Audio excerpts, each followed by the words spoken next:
بڑا اچھا سوال ہے یہ۔ مسند امام ابی حنیفہ کے نام سے جو کتاب مارکیٹ میں موجود ہے، عربی میں بھی، اور اس کا اردو میں ترجمہ بھی ہو چکا ہے، اس کو مسند امام اعظم بھی کہتے ہیں۔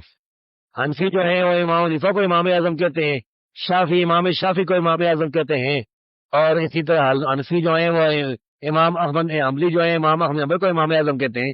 تو یہ اپنے اپنے امام اعظم ہوتے ہیں۔ تو خیر، یہ جو کتاب ہے مسند ابی حنیفہ کے نام سے، اس کتاب کو نہ امام ابو حنیفہ نے لکھا ہے، نہ ان کے شاگردوں نے لکھا ہے، نہ قاضی ابو یوسف نے لکھا ہے، نہ ابن فرقد نے لکھا ہے، کہ شاگردوں کے شاگردوں نے لکھا ہے۔ یہ کتاب اصل میں ابو محمد عبداللہ بن محمد بن یعقوب الحارثی کی لکھی ہوئی کتاب ہے۔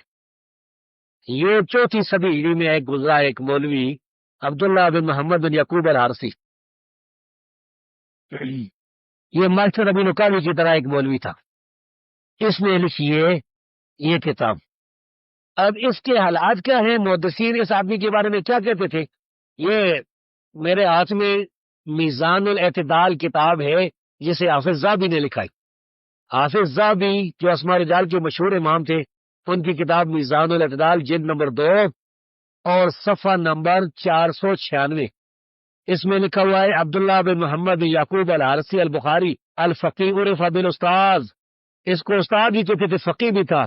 اکثر ابو عبداللہ ابن مندہ بولو تصانیف، ابو عبداللہ بن مندہ نے اس سے بہت سی روز کی کتابیں بھی دی۔ قال ابن الجوزی نے کہا، قال ابو سعید الرواس نے کہا، یتم بوضع الحدیث، اس پر یہ تہمت ہے کہ یہ حدیثیں گڑتا تھا۔ وقال احمد السلیمانی نے کہا، جو ایک محدث تھے بڑے، کان یضع ھذا الاسناد علی ھذا المتن، وہ اس سند کو گھر کے اس متن پر لگا دیتا تھا، وھذا المتن علی ھذا الاسناد، اور اس متن کو اس سند پر لگا دیتا تھا، وھذا ضرب من الوضع، یہ حدیث گڑنے کی قسم ہے۔ اس کی طرح انہوں نے نقل کیا کہ حمزہ سامی نے کہا کہ میں نے ابو زرع احمد بن حسین الرازی سے اس کے بارے میں پوچھا تو اس نے کہا یہ ضعیف ہے۔ حاکم نے کہا وہ صاحب عجائب و افراد الثقات، سکہ راویوں سے عجیب اور غریب روایتیں بیان کرتا تھا۔ خطیب نے کہا اس کے ساتھ حجت نہیں پکڑی جاتی۔ خلیلی نے کہا اس کو یہ استاد کے ساتھ مشہور ہے، یہ پکا استاد، اور اس فن کی پہچان بھی رکھتا تھا، اور یہ ضعیف تھا، اس کو محدثین انہوں نے ضعیف کہا ہے۔ اس سے ملامی اور احمد محمد البصیر نے عجیب روایتیں بیان کی ہیں۔